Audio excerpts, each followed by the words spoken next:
Alhamdulillah, wassalatu wassalamu ala rasulillah wa ala alihi wa sahbihi wa man tabi'ahu.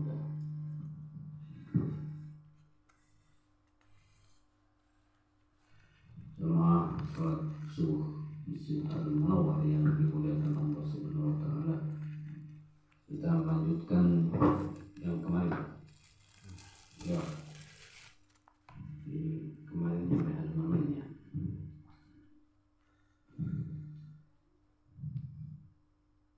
Wa khalaiqu la yuhsawna min al-mutaqaddimin wal mutaakhirin.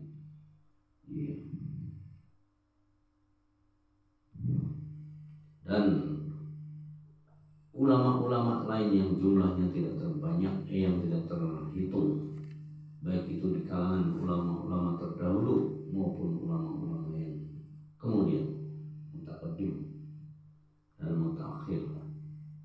Baik itu maju. Supaya tahu ini baca. Jangan hanya baca tahlilan saja, semakin banyak. Wa qad istakhartu Allah Ta'ala fi jami' arba'in. Wa qad istakhartu, dan sungguh aku telah memilih Allah karena Allah Ta'ala fi jam'i arba'in hadisan, dalam mengumpulkan 40 hadis, iqtidaan biha ula'il a'immatil a'lam wa hufadhil Islam, dalam rangka mengikuti para ulama-ulama, tokoh-tokoh dan hafiz al-Islam, jadi penjaga-penjaga Islam maupun ulama-ulama hafiz hadisnya dalam Islam. Wa qad ittafaqa ulama ala jawazil amal bil hadis. Nah, ini yang kemarin sudah saya sampaikan. Wa qad ittafaqa, dan sungguh telah bersepakat. Siapa yang bersepakat? Al ulama, para ulama, ala jawazil amal, atas bolehnya mengamalkan bil hadis, mengamalkan hadis al-dhaif yang lemah, fi fadhailil amal, dalam bidang keutamaan beramal. Kemarin kan dikatakan bahwa sabda Nabi tentang barang siapa yang menghafal 40 hadis nanti di akhirat bagaimana, Bar? Ingat enggak? Dimasukkan ke Maka pada hari kiamat, pada hari akhirat, dimasukkan dalam kelompok atau golongan para ulama. Nah, itu hadisnya dhaif itu. Tetapi para ulama pun sepakat bahwa mengamalkan hadis dhaif itu boleh gitu. Jadi waqad ittafaqa ulama ala jawazil amal bil hadis al-dhaif fi fadhailil a'mal. Mengamalkan hadis dhaif untuk bidang keutamaan beramal mah boleh. Yang tidak boleh hadis dhaif untuk apa? Untuk masalah akidah, menerangkan tentang akidah. Oh, Allah itu begini, Allah ini begitu. Nah, itu akidah namanya. Keyakinan tentang Allah, keyakinan tentang akhirat, keyakinan tentang Nabi, keyakinan, sifatnya keyakinan. Tapi kalau mengamalkan hadis dhaif untuk bersifat menyemangati dalam beribadah, beramal, itu boleh. Wa ma'a hadza falaysa i'timadi ala hadzal hadits bal ala qauli sallallahu alaihi wasallam. Wa ma'a hadza, dan bersama ini, falaysa, maka bukan i'timadi, sandaran saya ala hadzal hadits, atas hadis ini, bal ala qaulihi, tetapi atas sabdanya sallallahu alaihi wasallam, fil ahadits, dalam hadis-hadis as-sahihah yang sahih. Liyuballighi syahidu minkumul ghaiba, hendaknya menyampaikan, siapa yang menyampaikan, asyahidu, orang yang hadir minkum di antara kalian al-ghaibah kepada orang yang tidak hadir. Maksudnya apa? Imam Nawawi ini menulis hadis 40 dalam kitab ini tuh dasarnya bukan berdasarkan hadis yang semalam itu, hadis dhaif, tetapi dasarnya hadis sahih gitu. Apa hadis sahihnya itu? Hadis yang menyebutkan liyuballighis syahidu minkumul ghaib.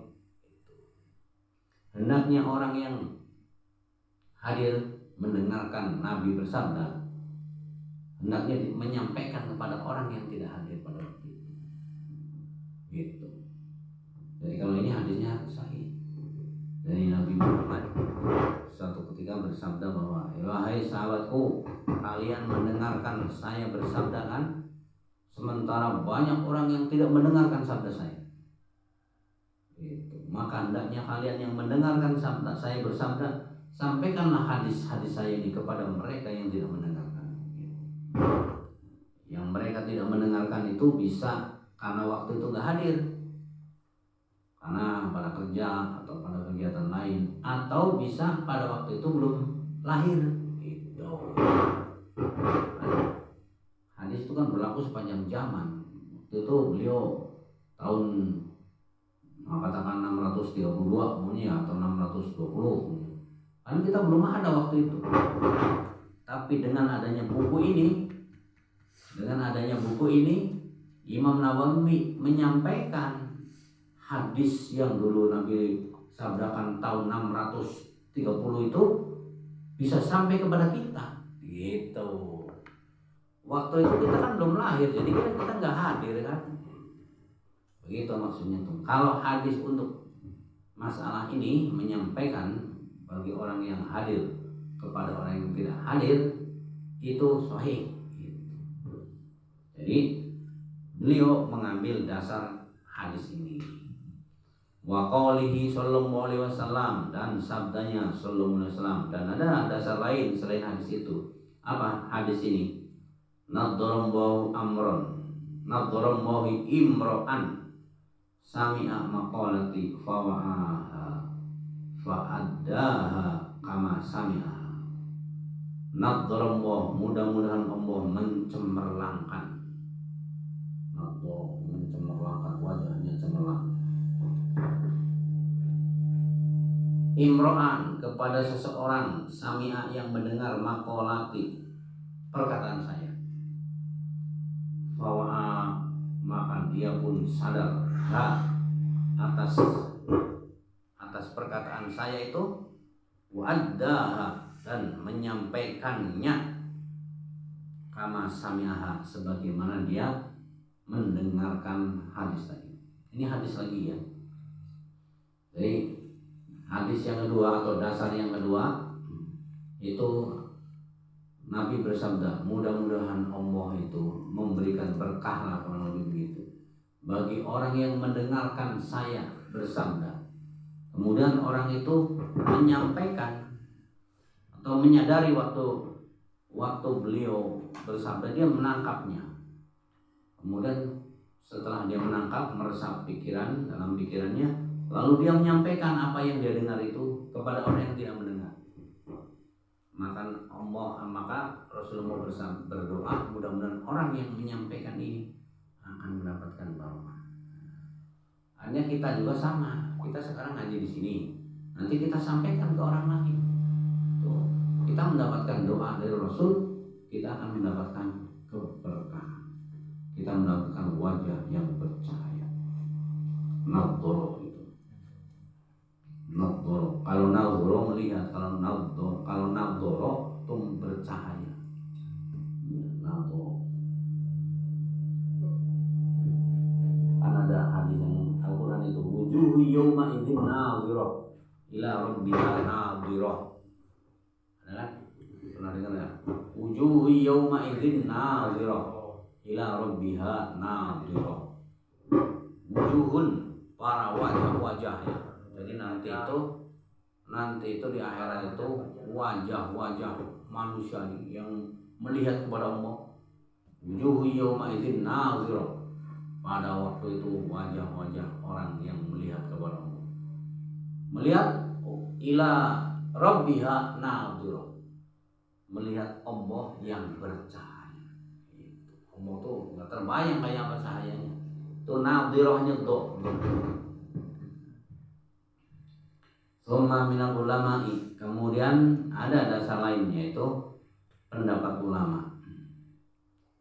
Apa pendapat ulama? Man jamal arba'ina fi usuluddin wa ba'duhum fil furu' wa ba'duhum fil jihad wa ba'duhum fil zuhdi wa ba'duhum fil adabi wa ba'duhum fil khutami wa kulluha maqasidun salihatun radhiyallahu an qasidiha. Ini kalau ini pendapat ulama ini, para ulama mengatakan bahwa barang siapa yang mengumpulkan 40 apa ini bang? Jadi 40 hadis. Yang mana 40 hadis itu fi usuluddin, yang berbicara tentang usuluddin. Usuluddin itu apa? Tentang tauhid. Usuluddin itu tentang akidah, tentang keyakinan. Usuluddin itu. Jadi ilmu tauhid itu namanya usuluddin atau akidah atau ilmu kalam. Jadi orang yang mengumpulkan 40 hadis yang isinya tentang ilmu tauhid, sebagian ulama mengatakan fil furu'. Jadi ada barang siapa yang mengumpulkan hadis dalam bidang furu'. Furu' itu apa? Ilmu fikih.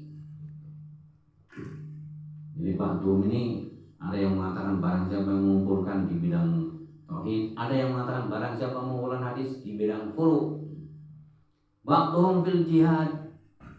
Ada lagi yang mengatakan bahwa yang hadis yang dikumpulkan 40 itu fil jihad, dalam bidang jihad. Jihad itu apa, Mbak? jihad berjuang di jalan Allah. Ya, jihad itu bersungguh-sungguh, berjuang. Ya, berjuang itu kan harus sungguh-sungguh. Jadi jihad itu nggak selalu perang. Yang salah paham itu. Yang namanya jihad itu tidak harus selalu perang. Hanya bentuk jihad itu diantaranya perang gitu. Iya, perang itu juga tidak selalu harus perang secara fisik. Perang melawan hawa nafsu juga jihad. Jadi intinya jihad itu berjuang dalam rangka mendapatkan kebaikan. Seorang petani menanam padi di sawah, jihad bukan? Jihad. Kenapa? Bersungguh-sungguh kan. Coba kalau bertani kemudian nggak sungguh-sungguh, bisa panen nggak? Pedagang berjihad tidak? Berjihad. Kenapa? Sungguh-sungguh. Kalau nggak sungguh-sungguh bisa melaku nggak? Enggak. Mau dagang bubur aja sungguh-sungguh dari malam sudah torak.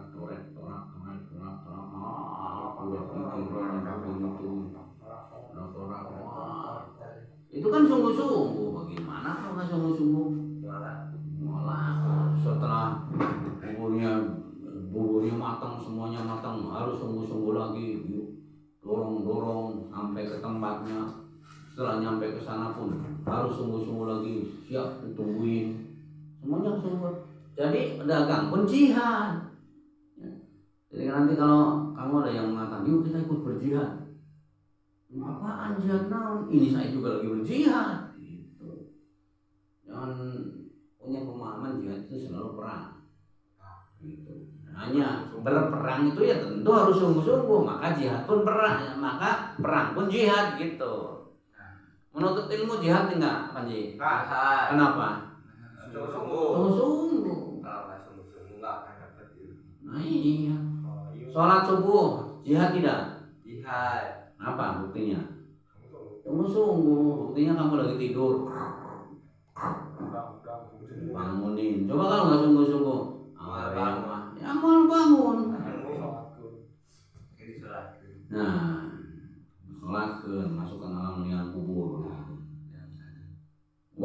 ba'duhum fi zuhdi, dan menurut ulama yang lain hadis itu dalam bidang zuhud.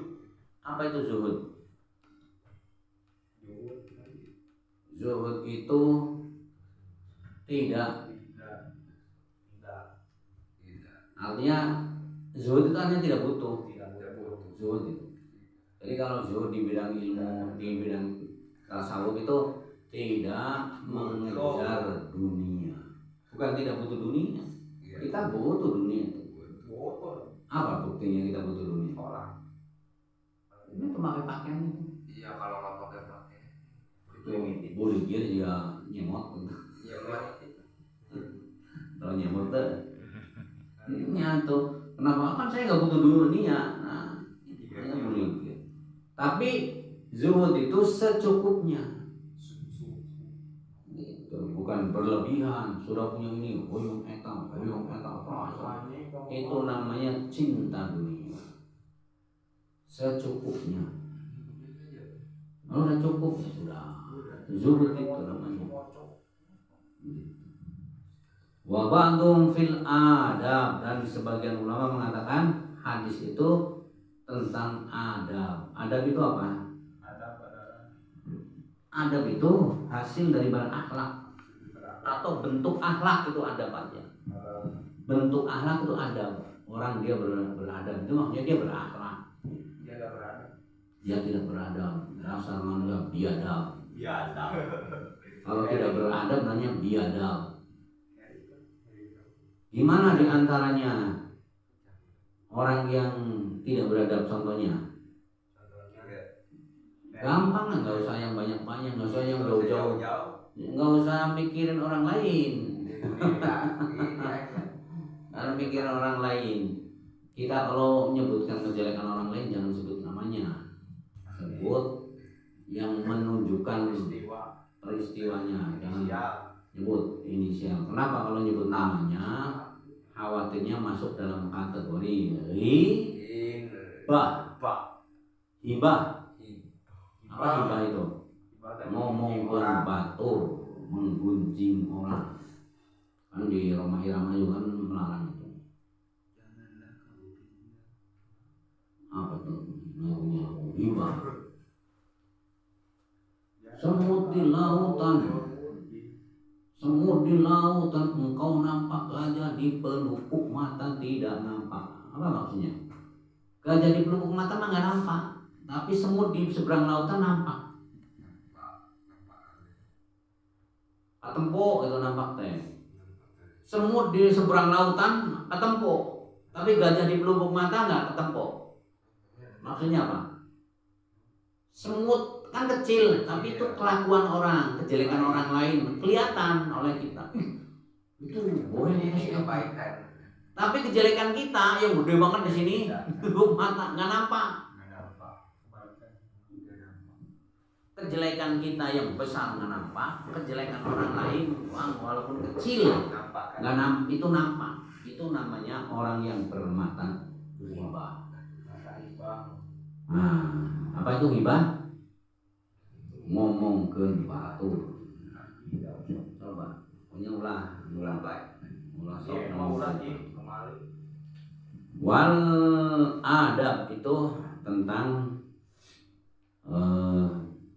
hadis-hadis Nabi tentang akhlak. Wa ba'dhum fil khutub, dan sebagian menurut para ulama yang lain itu mengumpulkan hadis Nabi yang jumlahnya 40 tuh hadis tentang apa? Tentang khutbah Nabi. Dikumpulkan Nabi kan banyak sering khutbah kan. Khutbah di Arafah, khutbah di waktu Bai'atul Aqabah, khutbah di mana dikumpulkan itu. Wa kulluha maqasidun. Wa kulluha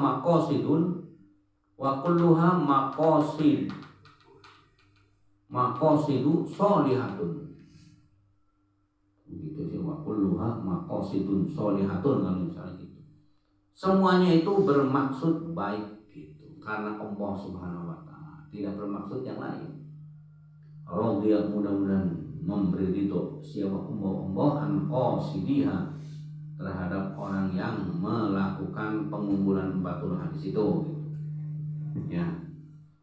Wa qad ra'aitu jam'a arba'ina ahamma min hadza kullihi wa ya arba'una hadisan mustamilatan ala jami'i dzalik.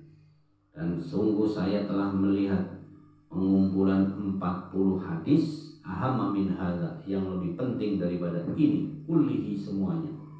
Wa ya arba'una hadisan yaitu 40 hadis mustamilatan yang mengandung ala jami'i dzalika atas semua itu, semua yang tadi disebutkan tentang usuluddin, tentang furu, tentang jihad, tentang zuhud, tentang adab dan lain sebagainya. Itu Imam Nawawi sudah melihat, sudah mendapati para ulama menyusun 40 hadis, sudah mendapatinya.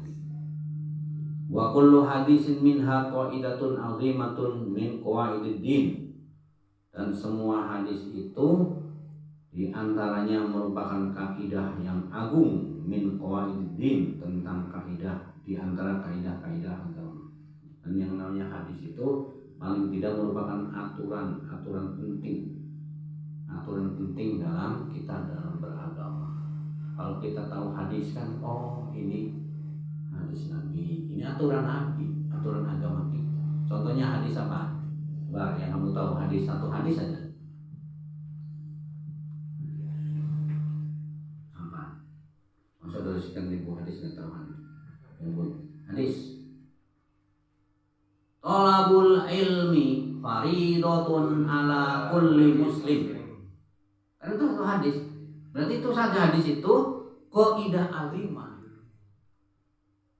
Qaidah azimah min qawaidid-din, merupakan kaidah yang agung di antara kaidah-kaidah agama. Oh, berarti tahu menuntut ilmu itu wajib ya. Itu kan aturan. Itu maksudnya tuh. Qad wasafahu al-ulama, yang telah disifati oleh para ulama bi anna madarul Islam, sesungguhnya Islam alaihi, atas hadis itu. Au huwa nisful Islam, atau dia hadis itu sebagian setengahnya Islam. Au sulusahu, au sulusu, atau sepertiganya. Au nahwu dzalik, atau sejenisnya. Yang jelas hadis itu merupakan sumbu Islam. Coba kalau nggak ada hadis gimana? Nggak ada sumbu, nggak bisa. Tapi kan ada Quran. Gimana? Kenapa? Ini kan udah ada Quran. Perlu nggak hadis? Perlu. Untuk apa? Untuk pengetahuan. Untuk penjelas. Kalau cuma Quran doang, kita nggak jelas. Contohnya, Quran nyuruh kita sholat. Tapi di Quran kan nggak ada bagaimana caranya sholat. Hadis ada. Menjelaskan subuh 2 rakaat. Nama sholat aja nggak ada Quran tuh. Nama sholat itu sholat subuh, zuhur, asar, maghrib, isya, nggak ada itu. Apalagi waktunya.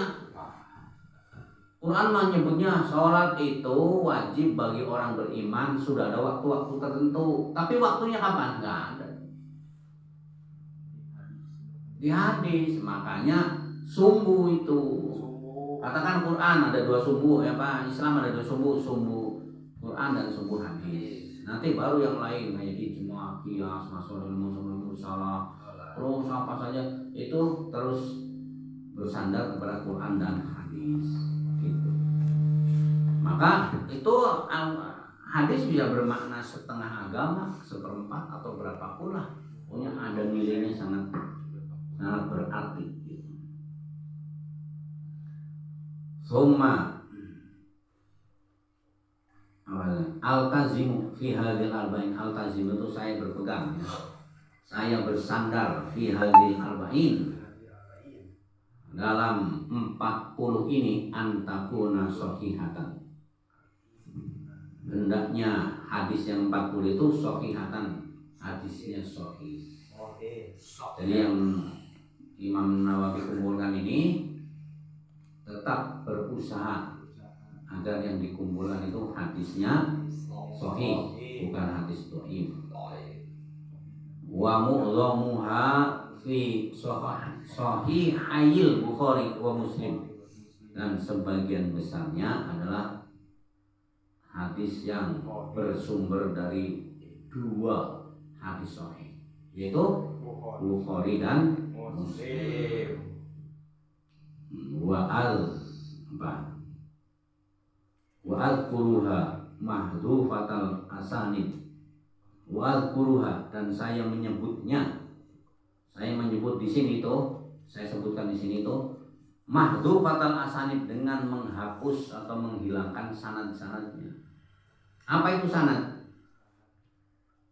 Sanad itu sandaran hadis dari anu. Itu dari itu namanya sanad. Dibuang. Kenapa? Liyusahila hifzuha, untuk mempermudah penghafalannya. Sebab kalau dari anu panjang kan, jadi susah dihafal. Jadi akhirnya dibuang seperlunya. Wa ya'ummu al-intifa, dan untuk memudahkan atau mengumumkan pemanfaatan biha dengan hadis yang dibuang sanadnya itu. Insyaallah taala, semoga ini insyaallah ya, jika Allah berkenan.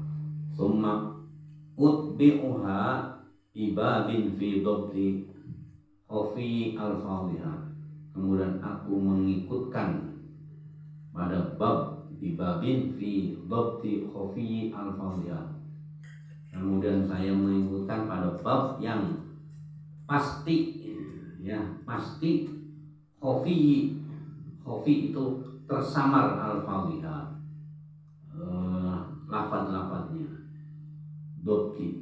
Jadi yang lafaz-lafaz yang tersamar itu dipastikan untuk bisa dimaknai gitu. Ada penjelasannya. Jadi kalau ada kata-kata yang kurang jelas dikasih penjelasan. Gitu kurang lebih maksudnya begitu. Wa yambahi likulli rohibin, wa yambahi, dan seyogianya likulli rohibin, bagi setiap orang yang berminat fil akhirati, terhadap akhirat. Apa? Seyogianya apa? Ayarifa, mengetahui hadil ahadits, hadis ini.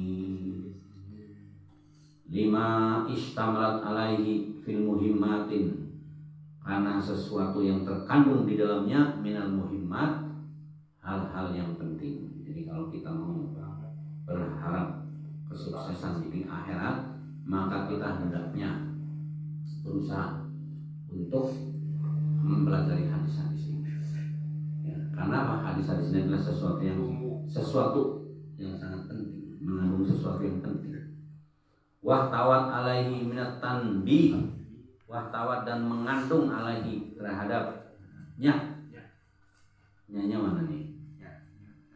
Wahtawat alaihi, hadis lah ya, minat tambih, untuk memperingatkan ala jami' ta'at, atas segala ketaatan. Wa dzalika dhahiran liman, apa ini? Enggak jelasnya. Ya, jadi itu liman, langsung aja wa alam wa itimadi. Tadabbarahu gitu. Dhahiran liman tadabbarahu. Wa dzalika, dan itu dhahirun, jelas, liman, bagi orang tadabbaru, yang mentadabburi. Apa tadabbur itu? Merenungi. Bagi orang yang mau merenungi, jelas. Wa alam wa, dan atas Allah i'timadi, sandaran saya. Jadi Imam Nawawi ini hanya kepada Allah bersandar. Wa ilaihi, dan kepadanya tafwidi, penyerahan saya menyerahkan. Wa istinadi, dan sandaran lagi nih ya. Wa istinadi, dan sandaran Allah. Walakal hamdu wan ni'matu wa bihi at-taufiq wal isma, dan hanya kepadanya, ini bukan walaka ya, walahu ya, dan dan bagi Allah alhamdulillah segala puji wa ni'mah dan nikmat, wa bihi dan dengannya atau taufiq, mohon petunjuk, wal isma dan penjaga. Nah, selesai. Nah, ini pembukaannya. Kurang lebih pembukaannya seperti itu ya. Jadi insya Allah nanti minggu depan kita mulai hadis pertama. Itu saja. Assalamualaikum warahmatullahi wabarakatuh. Waalaikumsalam warahmatullahi wabarakatuh.